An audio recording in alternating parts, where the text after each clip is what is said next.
Bismillahirrahmanirrahim. En el nombre de Dios el Clemente y Misericordioso. Atestiguamos que hay un solo Dios y que Muhammad es su siervo y mensajero. Que la paz y bendiciones de Dios sean con él, su familia, compañeros y con quienes sigan su guía y buen ejemplo hasta el día del juicio final. As-salamu alaykum wa rahmatullahi wa barakatuh. Que la paz y bendiciones de Dios sean con todos ustedes. Ahlan wa sahlan, bienvenidos una vez más al Cálamo, el programa de nuestra institución Centro Islámico de la República Argentina, que como decimos siempre y reiteramos, llega a todos ustedes, a todo el país y alhamdulillah, gracias a Dios, al mundo entero a través de la televisión pública, bien federal, bien argentina, bien nuestra y bien de ustedes. Seguimos tristes, seguimos apenados, seguimos con un dolor en el corazón, con nuestros cuerpos y alma, por lo que está sucediendo en Palestina, en la Franja de Gaza. Como decimos siempre, rogamos por la paz. Hemos recibido muchos mensajes del programa que hicimos el domingo pasado, hablando de la situación en Palestina, Palestina-Israel, Israel-Palestina, de por qué no condenamos o por qué no decimos acerca de si hay un grupo terrorista. Esto es como cuando ocurría algún atentado por el ISIS, hace muchos años, que se adjudicaba el ISIS o se quería relacionar con el Islam. ISIS no es Islam. Y nos pedían a nosotros, como Centro Islámico de la República Argentina, al Cálamo como programa de televisión del Centro Islámico de la República Argentina, que saquemos comunicados condenando estos actos. Si sacábamos estos comunicados, que sí se sacaban, prácticamente es como darle entidad a algo que no nos representa, porque nosotros rogamos por la paz. Todo acto que sea injusto, todo acto que sea de violencia, todo acto que sea de asesinato, de terrorismo, siempre lo vamos a condenar. Pero no hace falta que lo expliquemos, no hace falta que lo digamos, no hace falta que salgamos a decir, no, claro, lo condeno, porque es obvio que lo condenamos. Es una tarea muy difícil la que nos compete para hacer este programa en esta situación tan triste y lamentable, donde no se escuchan todas las voces, donde lamentablemente se sufre de un lado y del otro. Ahí tenemos el lugar nuestro, la mezquita Al-Aqsa de Jerusalén, uno de los lugares sagrados para el Islam y para otras religiones también, porque en Palestina no solo viven musulmanes, también viven católicos. Y esto no es un conflicto de religiones, vamos a aclararlo, a subrayarlo, a decirlo, porque esto no es un conflicto de religiones. Y siempre rogamos por la paz, siempre. El Islam es paz. Que no te hagan creer que el Islam es terrorismo, que no te hagan creer que el Islam dice que hay que inmolarse. Subhanallah, nos refugiamos en Dios de eso, porque está lejos del Islam y cualquiera que lo haga en nombre del Islam está fuera del Islam. El Corán dice, el que salve una vida es como si salvase a toda la humanidad y el que dañe una vida o el que asesine una vida es como si asesinara a toda la humanidad. Claro está, y aquí sí lo aclaro, uno se debe defender. Si yo estoy con mi familia entrando a mi casa y me vienen a atacar, aquí en la República Argentina, que de hecho pasa seguido, y yo me defiendo, estoy en mi ley, estoy defendiendo a mi familia, estoy defendiendo a mi integridad física, a mi honor, que igual no justificamos ni queremos que esto suceda, ¿no? Pero bueno, lamentablemente a veces pasa, te vienen a robar y lamentablemente tenés que tener un altercado con el que te está robando. Bueno, pero por favor no confundamos los términos y vayan a nuestro canal de YouTube. Si te perdiste el programa, te explicamos qué es la yihad islámica, que te quieren hacer entender qué es. No, la yihad islámica es la lucha interna que tenemos nosotros con nosotros mismos. Hoy vamos a hacer un programa especial nuevamente de Palestina, hablando con, por ejemplo, una corresponsal, Melissa Trat, que estuvo en el lugar de los hechos, va a contar su historia. Además, Gustavo Rojana, que escribió un libro acerca del agua, de lo que ocurre en Palestina con el agua. Y continuaremos con el profesor Ricardo Elía. Ahora sí, para comenzar, como lo hacemos siempre, lo haremos con una de las tantas suras de nuestro libro sagrado. يا أيها الذين آمنوا اتقوا الله ولتنظر نفس ما قدمت لغد واتقوا الله إن الله خبير بما تعملون ولا تكونوا كالذين نسوا الله فأنساهم أنفسهم أولئك هم الفاسقون لا يستوي أصحاب النار وأصحاب الجنة أصحاب الجنة هم الفائزون لو أنزلنا هذا القرآن على جبل لرأيته خاشعا متصدعا من خشية الله وتلك الأمثال نضربها للناس لعلهم يتفكرون هو الله الذي لا إله إلا هو عالم الغيب والشهادة هو الرحمن الرحيم هو الله الذي لا إله إلا هو الملك القدوس السلام المؤمن المهيمن العزيز الجبار المتكبر سبحان الله عما يشركون هو الله الخالق البارئ المصور له الأسماء الحسنى يسبح له ما في السماوات والأرض وهو العزيز الحكيم. Desciende el sosiego, la tranquilidad, sakina en árabe, cuando escuchamos la recitación del generoso Corán. Siempre uno tiene que recurrir al Corán, estés bien, estés mal, triste, feliz, pasando el mejor momento de tu vida, pasando el peor momento de tu vida, siempre recurrí al Corán porque son las palabras de Allah subhanahu wa ta'ala, de Dios Todopoderoso. El domingo pasado hablamos de la historia de Palestina con el querido profesor Ricardo Elía. Hoy continuamos con este tema.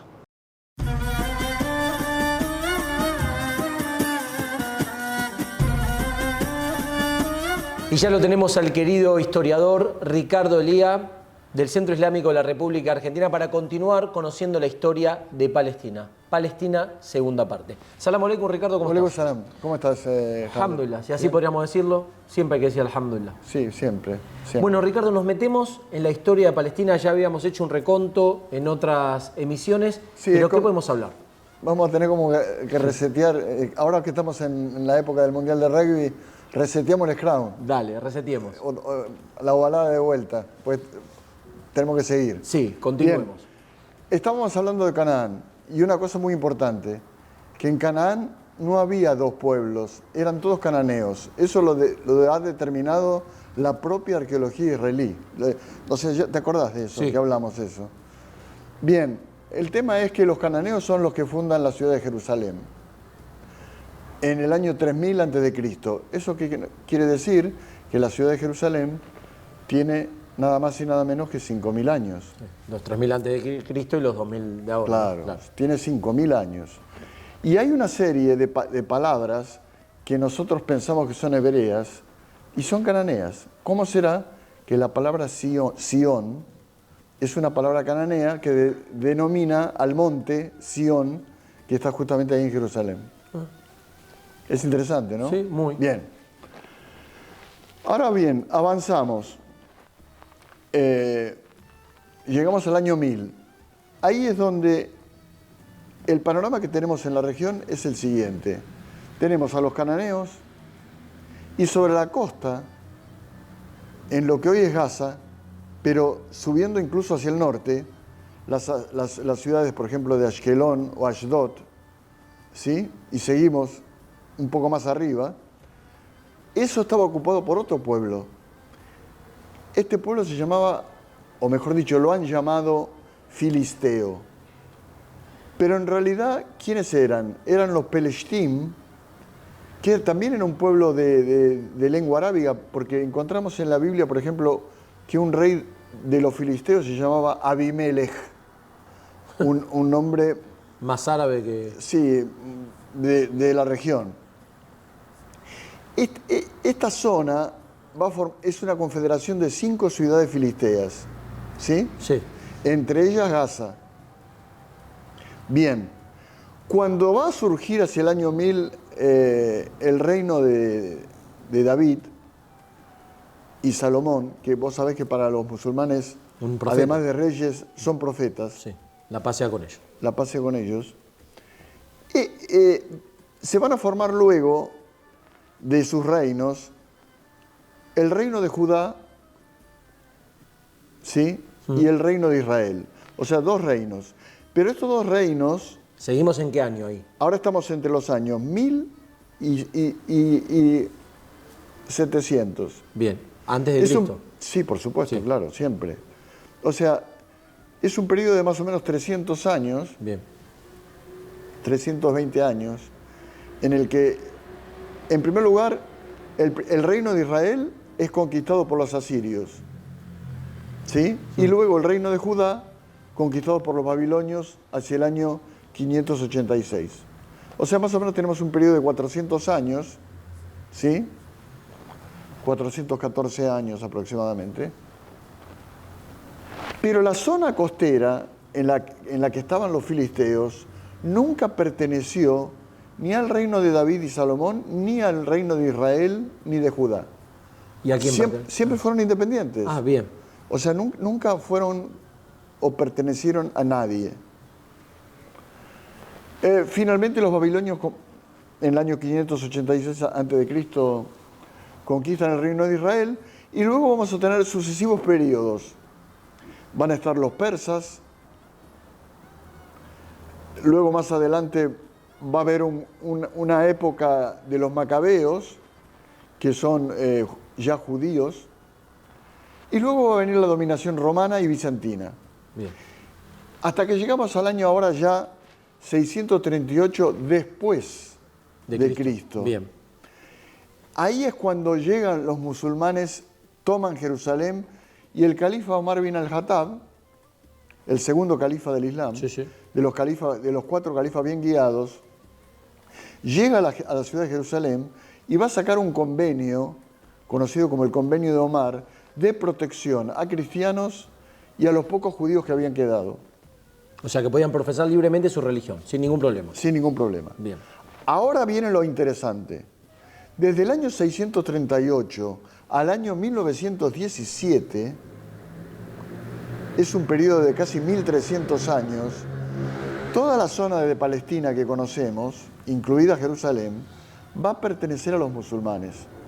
O sea, nunca hubo, excepto a la época de los cananeos, ¿no?, que sí estuvieron un largo periodo en su poder, Palestina y Jerusalén nunca pertenecieron más tiempo a nadie más que a los musulmanes. O sea, durante 1300 años, las distintas dinastías musulmanas, Omeya, Abbasí, Fatimí, Mameluca y Otomana, fueron los administradores de Palestina y de Jerusalén. Bien.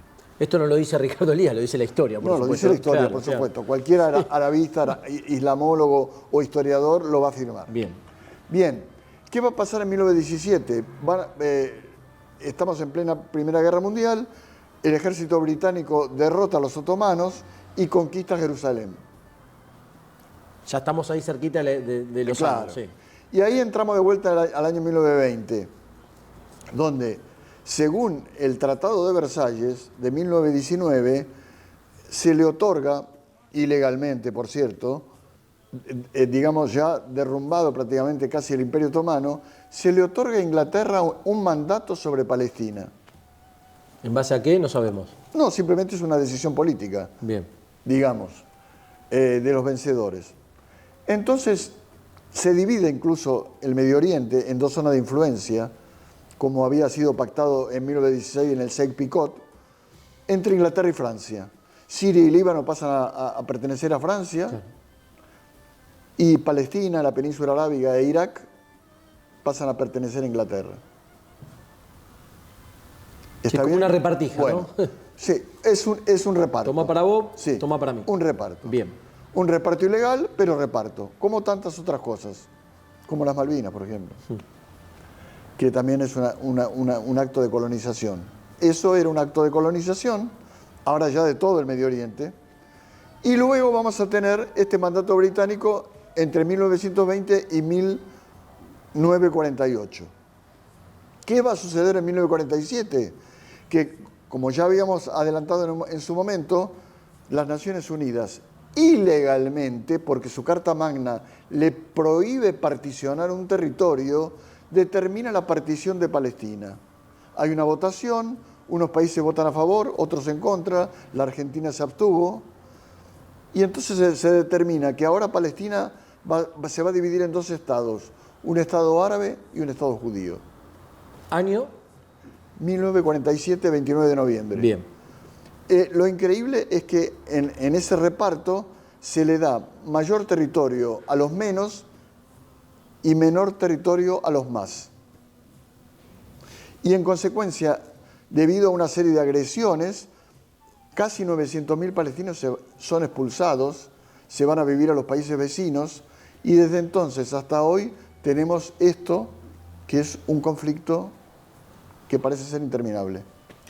Ricardo, te agradecemos porque nos resumiste en minutos de televisión, que sí, no es fácil. Es casi prácticamente imposible. Sí, pero vos lo haces posible, la historia, que como decimos, no lo dice Ricardo Elías, sino que es la historia de estos pueblos, ¿no? y de Palestina. Y de esta región tan particular. Y digamos, para los oyentes es muy importante, digamos, enfatizar el tema de la historia, de conocer la historia.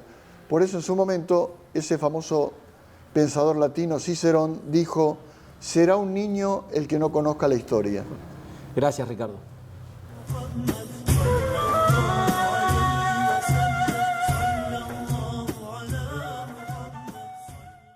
Toda esta explicación va a estar en nuestro canal de YouTube.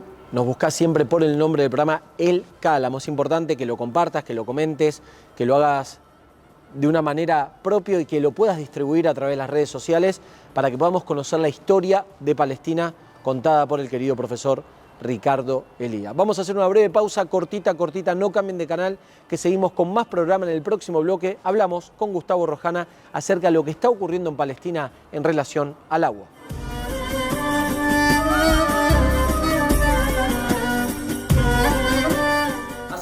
La paz y bendiciones de Dios sean con todos ustedes. Este sábado 28 de octubre, inshallah, si Dios quiere, los esperamos nuevamente en la Mezquita Al-Ahmad de 18 a 21 horas. Abre sus puertas para que puedan venir a conocernos. Y además vamos a hablar de la importancia que tiene Jerusalén para nosotros los musulmanes. No falten, los esperamos.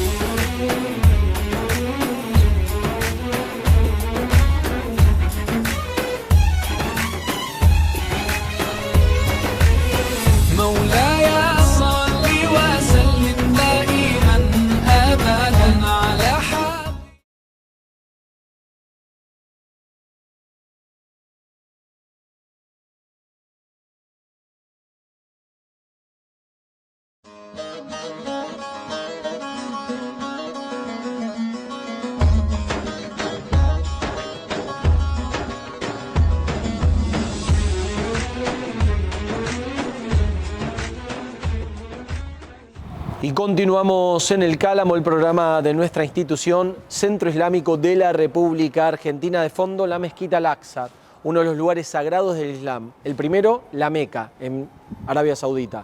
El segundo, Medina, también en dicho país. Y tercero, Al-Aqsa, que está en Palestina, en Jerusalén. Y que para nosotros es un lugar sagrado, también para otras religiones. Por eso la importancia que tiene este lugar para todas las personas de fe y para todas las personas que buscan la paz.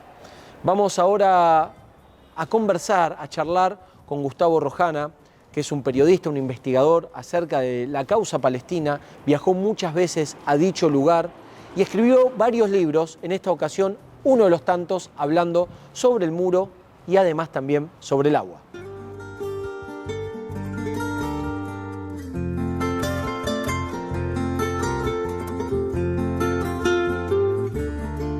Y nos encontramos con Gustavo Rojana. Lo tuvimos hace poquito en El Cálamo hablando del conflicto en Palestina, lo que está sucediendo. Es periodista, escritor, investigador de la causa palestina e hizo muchos de los libros que hablan al respecto, sobre el agua, sobre el muro también que divide, bueno, la frontera y demás, y lo tenemos nuevamente con nosotros. Gustavo Jale te saluda, ¿cómo estás? ¿Qué tal, Jale? ¿Cómo estás? Un placer tenerte de vuelta con nosotros en el programa. Contrario. Bueno, vamos a meternos en tus libros. Quiero entrar primero por el del agua en Palestina, ¿no? El agua en Palestina hoy. Ya el título me abre muchas preguntas. ¿Qué pasa con el agua en Palestina hoy? Bueno, mira, cada uno de los libros tiene una temática distinta y fue pensado en base a todos los viajes que hago una vez por año a Palestina. A veces he tenido la oportunidad de ir hasta 2 veces. Pará, te hago un punto. ¿Cómo Sí. es viajar a Palestina? ¿Los checkpoints? ¿Es fácil llegar? ¿Por dónde entras? Porque uno dice viajo a Palestina. ¿Cómo viajamos a Palestina? Un argentino puede ingresar o por Jordania, Amán, o por Tel Aviv. Bien. Si ingresa por Tel Aviv, está el control normal de cualquier aeropuerto y alguna vez me ha pasado que te separan, te toman el pasaporte y tenés que esperar a lo mejor un par, 2, 3, 4 horas. Sin Vas ninguna a una aplicación de sala, nada, esperando, sí. te interrogan, te preguntan, respondés, indagan quién sos y pasás. Bien.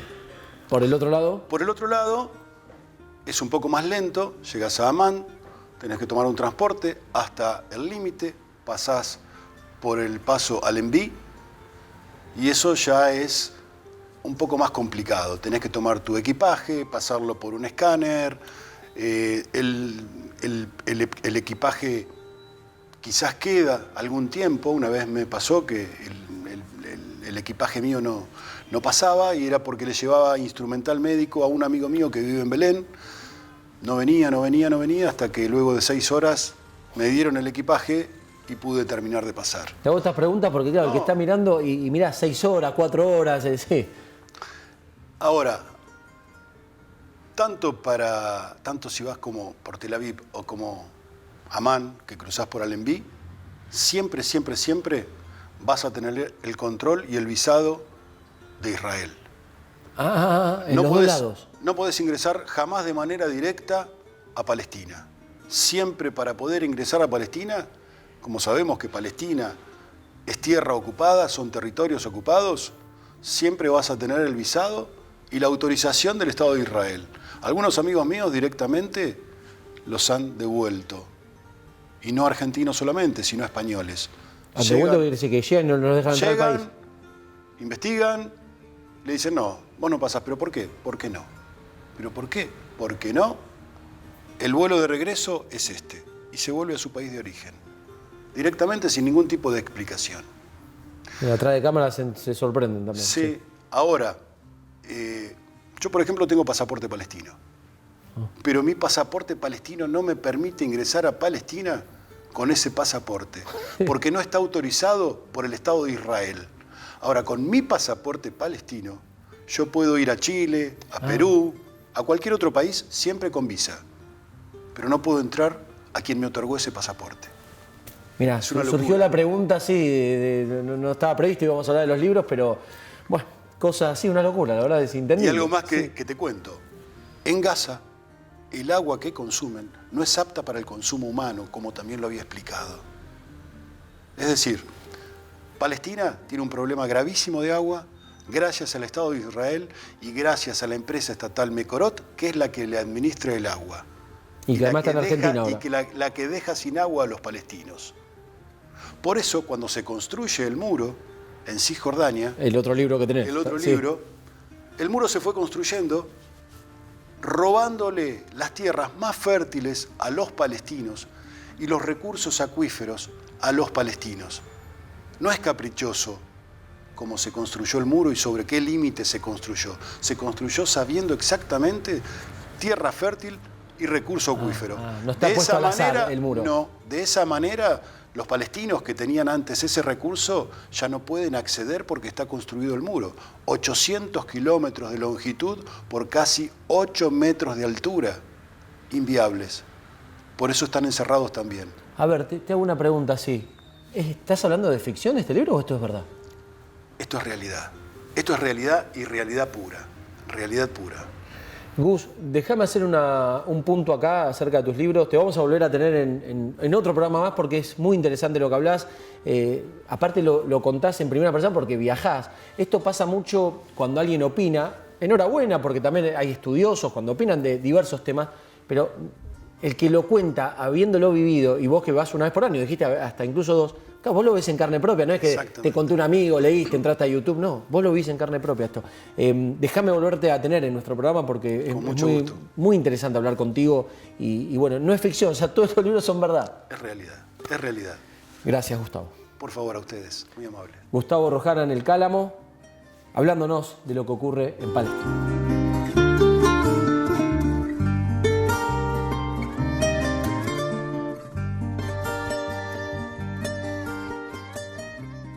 Gustavo Rojana presente en El Cálamo, seguramente lo vamos a volver a tener en otros programas.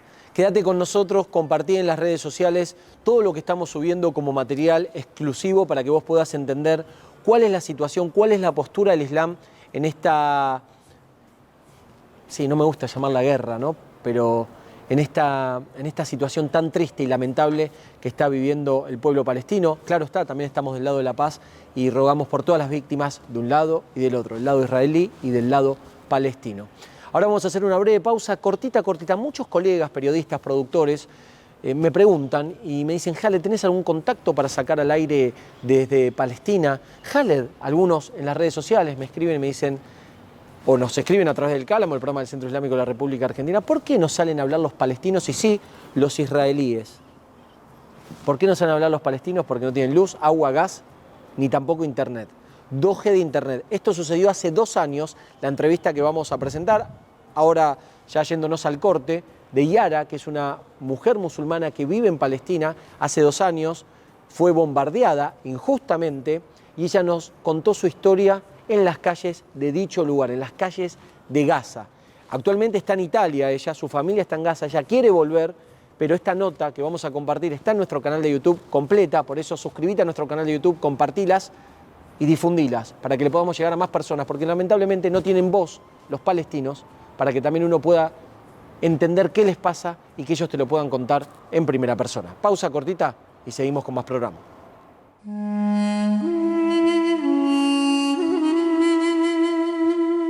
El Cálamo, el programa del Centro Islámico de la República Argentina, se conecta con Palestina. Vamos a mostrarles desde las calles de Gaza lo que está ocurriendo, contado en primera persona por Yara Abouyab, que está marchando por el asesinato del doctor Ayman Awolouf.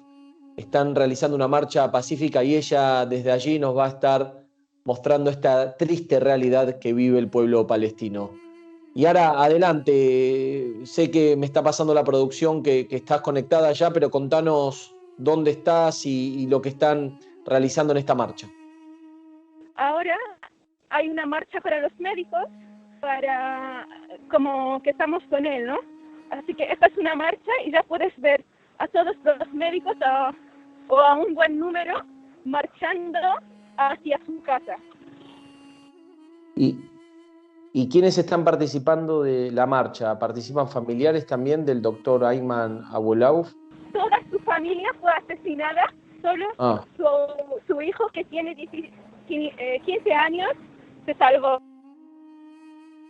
Pero todos estos son médicos o estudiantes de medicina en el que el doctor Ayman fue su profesor. Mira, aquí esta es la calle del Wehda.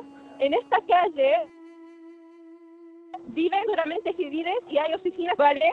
Entonces, a las 2 de la mañana, esta calle fue atacada sin ningún aviso.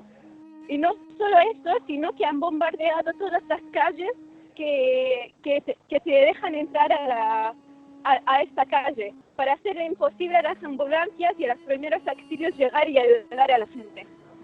Y ahora la marcha está enfrente a su casa para solicitud con él. ¿Cuándo fue asesinado el doctor? Sí, fue asesinado el día 6, cuando ocurrió el masacre de la calle del Wehda. Él fue asesinado con toda su familia. él llevaba desde el principio del ataque en el hospital.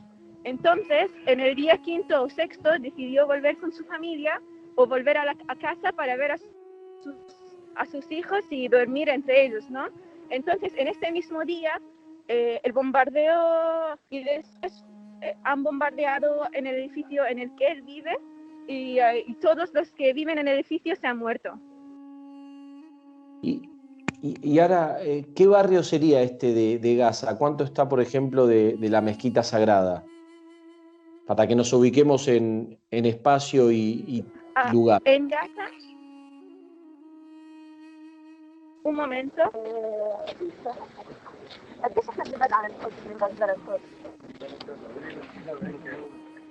Aproximadamente 60 kilómetros, pero a ver, que nosotros como palestinos de Gaza no podemos ir a Jerusalén. Así que he preguntado a un compañero, pero como palestinos no podemos ir. Te digo, esta es la casa. A ver, la verdad que ya yo no puedo distinguir entre los edificios. Yo me sé esta calle muy, muy bien, pero lo que pasa que la verdad, mira, esto es lo que tenemos. Así que no sé qué está pasando o dónde está la gente o dónde se fue todo. Aquí puedes ver como la mesa de comida, puedes ver que habrá ya un salón. La verdad que no hay palabras para describir lo que estamos viendo ahora mismo. No hay palabras. Y hoy están haciendo esta marcha los estudiantes de medicina, los médicos, ¿y a quién le están reclamando? O sea, ¿hacia dónde se están dirigiendo con esta marcha? Esta marcha es solo para dar solicitud al doctor. Mira, ahora todos estos que están enfrente son médicos que trabajan con el doctor Ayman en el hospital de Shifa. Todos son médicos muy, muy famosos. Mira, aquí están los nombres de la familia del doctor Ayman. Todos son de la misma familia. No sé si puedes leer en árabe, pero aquí dice todos son de la familia. Mira, tienes 9 adultos y 5 niños. Así que una familia se fue asesinada y lo han eliminado completamente. Y ahora es como el funeral este es como el funeral. Sí. Y ahora, ¿hay algún medio de comunicación que esté cubriendo este hecho, esta marcha? Creo que sí, que en televisión palestino veo cámaras, pero no sé para quién son, pero creo que sí, que va a ser cubierta. No sé por qué están volviendo, pero la marcha creo que va a continuar. ¿Tú lo conocías ahora al profesor? Ver a los profesores. ¿Tú lo conocías al profesor, Sí, Yara? era el profesor en mi hospital. Bien. Sí, estos son mis compañeros en la universidad, todos estos son mis compañeros y doctor Ayman fue su profesor. Allah yarhamu. Y Yara, contanos la situación que se vive en las calles, porque ahora estás mostrando un edificio que fue totalmente derribado, pero en cada esquina, en cada cuadra, en cada calle hay muchos edificios, como estamos viendo, que fueron bombardeados por el ejército de ocupación israelí. Sí, eso es verdad. En cada calle, pero ahora mismo yo estoy en la calle del Wahda. Mira, aquí, allá, no sé si puedes ver, pero se pone Sister Bookstore. Esta es una biblioteca, así que todo este cuadrado solo hay civiles, bibliotecas y un hospital privado. Así que este cuadro es totalmente civil. ¿Por qué se fue bombardeado? No sabemos. ¿Por qué han atacado a la gente? Tampoco sabemos. Y también la calle del Wahda está en el centro de Gaza, en el centro de la ciudad. Así que no está como más cerca de las fronteras en el que podemos decir, sí, lo han atacado porque está cerca de las fronteras. Así que, ya ves. Y ahora, ¿A cuánto vives tú de ahí? Yo vivo a más al sur de Gaza, donde hay también bombardeo y hay edificios que se han perdido, pero yo estudio aquí, está lejos de como unos 6 kilómetros o algo. Y, así. y ahora el hospital de Shifa es el más grande de Gaza, ¿verdad? Sí, sí, es verdad. El hospital de Shifa es el único hospital público en la ciudad de Gaza y es el más grande. Así que las heridas y toda la gente que fue asesinada lo han llevado a Shifa, y también la gente que lo han avisado y le han dicho que van a bombardear su edificio o su casa, fueron a Shifa porque por la ley internacional no pueden bombardear a los hospitales, ni las mezquitas, ni las casas civiles, pero a ver que los sionistas todavía lo siguen bombardeando y no les importa nada. Esta es una ambulancia. Esta ambulancia que ahora está aquí no pudo pasar a la calle en el día que pasó el ataque, porque, a ver, ya han quitado mucho de las escombras y esas cosas, han quitado mucho.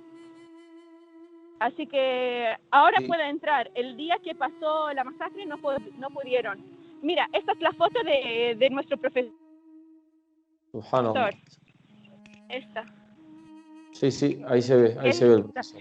Este es otro profesor, otro doctor médico que se llama Moain El Alul y es de Noruega, pero que ya era muy mayor. Pero doctor Ayman, el doctor médico, es el jefe de la medicina interna en el hospital de Shifa. Y Yara, estamos de acuerdo y lo que estamos viendo que esto es una marcha totalmente pacífica. Acá están los médicos haciendo un reclamo, ¿verdad? Sí, ahora mismo toda la gente que está aquí son médicos o estudiantes de medicina. Y ahora hay un alto al fuego, así que no pueden bombardear o hacer algo.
La paz y bendiciones de Dios sean con todos ustedes. Este sábado 28 de octubre, inshallah, si Dios quiere, los esperamos nuevamente en la Mezquita Al-Ahmad de 18 a 21 horas. Abre sus puertas para que puedan venir a conocernos. Y además vamos a hablar de la importancia que tiene Jerusalén para nosotros los musulmanes. No falten, los esperamos.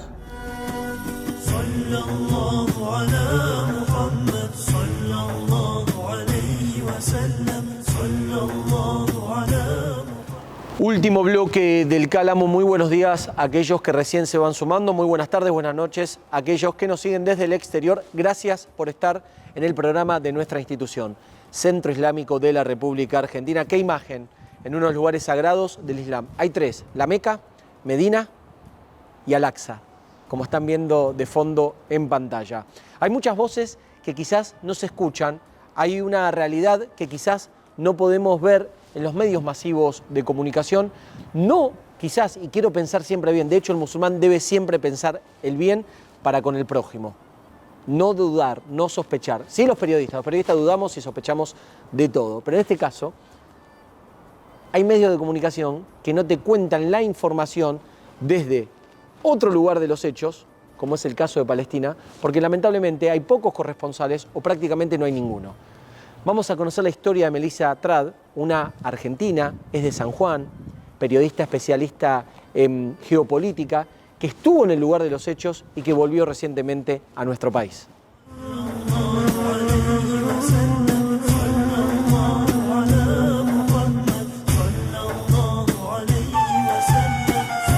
Y para seguir entendiendo lo que ocurre en este gran conflicto, en esta grave situación del pueblo palestino, conflicto palestino-israelí, tenemos a Melissa Trad, que es periodista, corresponsal, una colega que estuvo en Cisjordania y nos va a contar su experiencia recientemente llegada a nuestro país. Bueno, Mel, Jale te saluda, ¿cómo estás? Bien, muy contenta de estar con ustedes. Este es el programa favorito de mi abuelo. ¿Cómo se llama tu abuelo? Saludo, Oscar Trad. Oscar Trad, que vive en San Juan. En San Juan, claro, vos sos sanjuanina, Sí, toda la familia allá. Sí, toda la familia allá. Bueno, contanos primero qué hacías en Cisjordania, estabas trabajando allí como corresponsal, cómo viviste estos últimos días, estas semanas. Bueno, yo estaba así trabajando como corresponsal en Cisjordania, recordando que Palestina obviamente se divide en estos dos territorios, Franja de Gaza, Cisjordania. Yo estaba ahí hace más o menos 7 meses, porque bueno, sabemos que el conflicto no arrancó con el ataque de Hamás y esta incursión israelí y la masacre que vimos. Hay una historia mucho más larga y yo quería contar un poco esa historia, hablar con la gente. Me parece que estamos llenos de panelistas que hablan sobre temas, pero para mí es muy importante como persona que se dedica a la política internacional la función del corresponsal, ¿no? O sea, poder charlar con la gente y entender qué es lo que la comunidad siente, piensa y ve con respecto a todo esto. Un lugar se conoce conociendo su gente, es una gran frase que yo también la uso para mi trabajo. ¿Y qué decía la gente, ya que vos estabas en contacto con ellos? Bueno, antes de que ocurriera el ataque, si bien obviamente nadie se lo veía venir en términos de la magnitud, de la escala que tuvo este ataque de Hamás, la realidad es que la situación hace muchos meses que estaba muy tensa. Más allá de, obviamente, años de ocupación israelí a la población palestina, particularmente este momento era tenso. O sea, cada 4 o 5 días había algún ataque de ambos bandos y la gente en la calle murmuraba que se venía una tercera intifada, ¿no? Como te decía, no sabían cómo, no sabían qué iba a pasar exactamente y creo que muchos se sorprendieron. E incluso hay que decir, muchísimos palestinos se horrorizaron con las imágenes del ataque de Hamás, más que nada por obviamente lo que implica una masacre, digamos, a la población civil. Y es lo mismo que se lamentan, digamos, porque después es lo que sucede cuando vemos a Israel bombardear Gaza, ¿no? Que hay toda una población civil que sufre esta represalia israelí y no son los militantes de Hamás, digamos. Mel, a ver, ¿cómo es vivir en Cisjordania? Nosotros siempre hablamos con alguna que otra entrevista que le podemos hacer a algún palestino. Falta agua, no hay luz, se la cortan. Vas al supermercado, encontrás de todo. No sé, yo soy fanático del chocolate. Veo chocolates por doquier. Contanos en primera persona, porque vos estuviste ahí, viviste ahí. Sí, bueno, ahí hay algo muy interesante que por ahí no se dice, que es que de por sí los palestinos son ciudadanos de segunda clase en territorio israelí, ¿no? Pero al mismo tiempo, dentro de la comunidad palestina, no todos los palestinos tienen los mismos derechos, ¿no? Hay todo un sistema de permisos que implica que haya algunos palestinos que pueden ir a Jerusalén, otros no. Y después ni hablar si comparamos la situación de vida de los palestinos que viven en Cisjordania con la situación de vida de los palestinos que viven en la Franja de Gaza. Totalmente distinta. Totalmente distinta. Para ser honesta, en Cisjordania no hay ese nivel, digamos, de cercenamiento de derechos humanos como en la Franja de Gaza, que la Franja de Gaza estaba bloqueada antes del ataque de Hamás. O sea, no pudiste entrar a la Franja de Gaza. No, se necesitan muchísimos permisos para entrar y se necesitan muchos permisos para salir también de la Franja de Gaza. Eso ya era así antes de este ataque de Hamás, pero después del ataque de Hamás, Israel endureció el bloqueo y no dejó pasar ni agua, ni alimentos, combustible, electricidad, con todo lo que eso significa en términos de crisis humanitaria, ¿no? Esa situación no es una situación que se vea en ese extremo en Cisjordania. Bien. En Cisjordania hay, digamos, mucho más acceso a bienes y servicios, pero de todas maneras el movimiento, por ejemplo, está restringido, ¿no? Para pasar de una ciudad a otra, uno a veces se imagina viendo el mapa que Palestina es como un territorio cerrado que limita con Israel, que es otro territorio cerrado. Y sin embargo, las fronteras son mucho más difusas. En primer lugar, porque Israel ocupó territorio que desde la comunidad internacional se le pide que devuelva, digamos, todos los territorios que ocupó después de 1967. Pero además de eso, tenemos el gran problema de los asentamientos israelíes. Los asentamientos israelíes son una especie de barrios o ciudades, ¿no?, que Israel construye en lo que es hoy territorio palestino. Es una estrategia de ocupación que lo que hace es terminar comiéndose más territorio palestino. ¿Pero tienen contacto entre sí, entre palestinos e israelíes? No tienen contacto. A mí me da Como un mucha... barrio cerrado, Exacto. amurallado, no sé. Exacto. Literalmente así. Así es. Muchas veces incluso construidos medio en altura, digamos. Eso me da risa. A mí en algunos canales me decían, los palestinos y los israelíes coexisten. No coexisten, digamos. Hay una ocupación. Esta situación de los asentamientos israelíes, hay que decir primero que son ilegales bajo el derecho internacional, ¿no?, que están construidos en territorio palestino y que, según las convenciones de Ginebra, digamos, es un crimen que la población, que la fuerza que ocupa, en este caso Israel, traslade a su propia población a territorio ocupado. Esos son los asentamientos israelíes. Y el problema de esto es que sí, son una especie de barrios que están cercados, pero hay mucha violencia entre la gente que vive en esos asentamientos israelíes y las comunidades palestinas que están alrededor, cerca de esos asentamientos. Antes de lo del fin de semana, veíamos muchos ataques de uno y otro lado, e incluso hay algo que es muy loco, la atención mediática sobre ciertas cosas, ¿no? Porque hace un par de meses, ya no me acuerdo en la fecha, pero lo pueden buscar, estuvo la situación del pueblo de Jubara, que fue un pueblo en el cual colonos israelíes ingresaron, quemaron casas, mataron gente, digamos. Todas esas cosas parecen no llegar a los medios, pero hablan del mismo horror que forma parte de este conflicto en el día a día, ¿no? Y desde lo que ocurrió con Hamás, desde el ataque de Hamás a Israel, lo que hemos visto en Cisjordania particularmente, no se ha abierto por ahora un frente de guerra en Cisjordania. Los bombardeos, digamos, no llegan a Cisjordania. Cuando yo estaba ahí, a lo sumo, lo máximo es que uno escuchaba muchos aviones de guerra, digamos, sobrevolando, porque bueno, Cisjordania, donde yo estaba, Ramallah, estaba a menos de 100 kilómetros de la Franja de Gaza. Inevitable que no los escuches. Es inevitable. ¿Tenías miedo? No, la verdad que yo como corresponsal, digamos, me he preparado también para estar en este tipo de situaciones. Entonces, la verdad, tenía mucha adrenalina por el laburo del día a día de contar lo que me parecía a mí no se estaba contando. Todos los corresponsales parecen llegar a Israel y nadie pisa, digamos, el otro lado de la frontera. Entonces, me parecía incluso una responsabilidad, te diría, mucho más que una obligación, contar un poco qué es lo que estaba sucediendo. A la noche después, bueno, nada, tenés los mensajes de toda tu familia y amigos que están preocupados por la situación. Y a mí particularmente me pasó que estando ahí, a mí la visa para estar en Israel se me acababa hoy, de hecho. O sea, yo tenía que salir, no hay aeropuerto en Palestina, aeropuerto en Israel. Y en el medio de todo esto, mientras yo estaba trabajando, Israel bloqueó los pasos de Cisjordania. O sea, de repente yo estaba atrapada, por decirlo así, en Palestina, en Cisjordania. ¿Vos para llegar a Cisjordania fuiste por Israel? Sí. La otra forma de hacerlo es ir por Jordania. Bien. Pero en todo caso, para entrar a Palestina, uno necesita siempre el permiso israelí. ¿Y ahora para volver con el avión de la República Argentina que mandó? Bueno, ahora fue toda una cuestión diplomática. Me tuvieron que sacar de Cisjordania en un auto diplomático por un paso diplomático, porque los pasos estaban cerrados para la población, el transporte no funcionaba.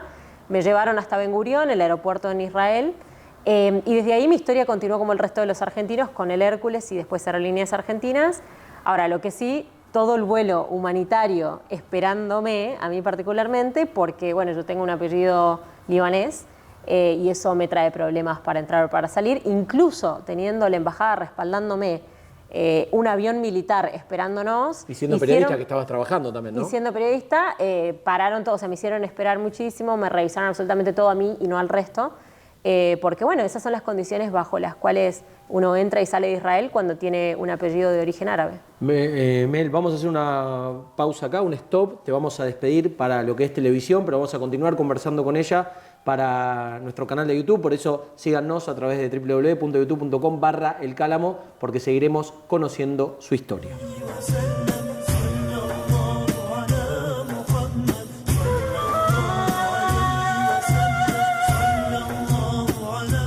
Seguro te quedaste con ganas de conocer más acerca de su historia en primera persona de Melissa Trad, esta periodista corresponsal que estuvo en Cisjordania, que llegó recientemente a nuestro país, a la República Argentina.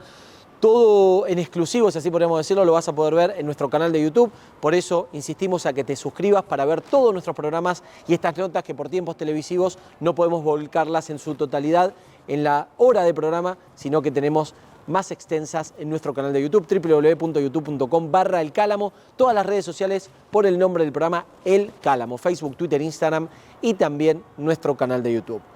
Llegamos al final, mi nombre es Khaled Hayar y en nombre, obviamente, de la institución que depende de este programa, rogamos siempre por la paz, de un lado, del otro y donde sea. Donde haya paz, nosotros ahí vamos a estar con nuestro corazón. As-salamu alaykum wa rahmatullahi wa barakatuh, que la paz y bendiciones de Dios sean con todos ustedes. Miren cómo nos saludamos, cómo despedimos, con lo que acabo de decir.